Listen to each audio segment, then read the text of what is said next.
respectables et respectés dirigeants du christianisme,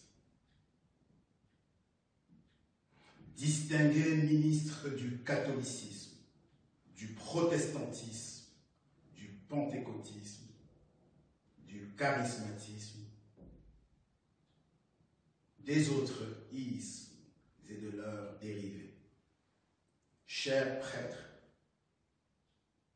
chers pasteurs, chers apôtres, chers docteurs, chers évangélistes, chers prophètes, vous avez intronisé le Jésus-Christ né de la Vierge, sans aucun père biologique, sans aucun géniteur mâle, à la place du Fils de l'homme. Pourtant, il est plutôt écrit que l'enfant qui naît d'une femme et d'un esprit est un géant, un monstre. Cela est écrit dans Genèse chapitre 6, des versets 1 à 7 et suivants. Je restitue en substance pour nous les versets 1, 2 et 4 qui disent ceci. Lorsque les fils d'hommes eurent commencé à se multiplier sur la surface de la terre, et que les filles leur furent nées, les fils de Dieu virent que les filles des hommes étaient belles. Ils prirent pour femmes parmi elles celles qu'ils choisirent.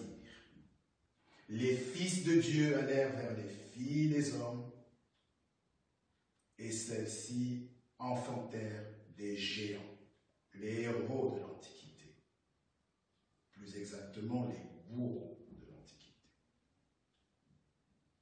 Cette corruption entre des esprits et des femmes qui leur ont enfanté des enfants d'un genre nouveau a déclenché chez le Créateur une telle colère qu'il a déversé le déluge sur la terre, éradiqué l'humanité d'alors et abrégé les jours de la chair sur cette terre à 120 ans contre 1000 ans précédemment.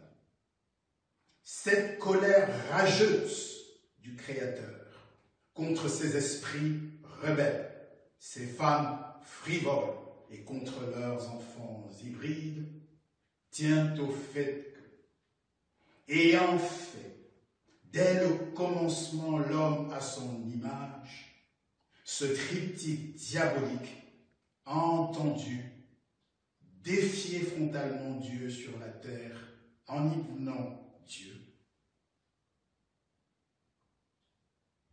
en y remplaçant l'homme fait à l'image de Dieu par l'homme hybride fait à leur propre image, en y substituant l'espèce humaine par une autre humanité, une humanité d'adorateurs d'une créature et de ses lieutenants, comme si le Créateur était mort ou vaincu par ce Christ du christianisme, son père Lucifer et sa mère Vierge. Ces hybrides physiques, ainsi que ces hybrides spirituels, sont concoctés par le fusionnement consentant de la femme avec le serpent ancien, ce dans un double objectif. Premier objectif, ne plus faire qu'un, enterrant de facto la hache de l'inimitié entre la femme et le serpent ancien. Deuxième objectif, posséder ensemble une postérité commune, par définition même insusceptible de s'auto-combattre et d'écraser la tête du serpent ancien, auquel cette postérité commune a plutôt offert le trône sur la terre.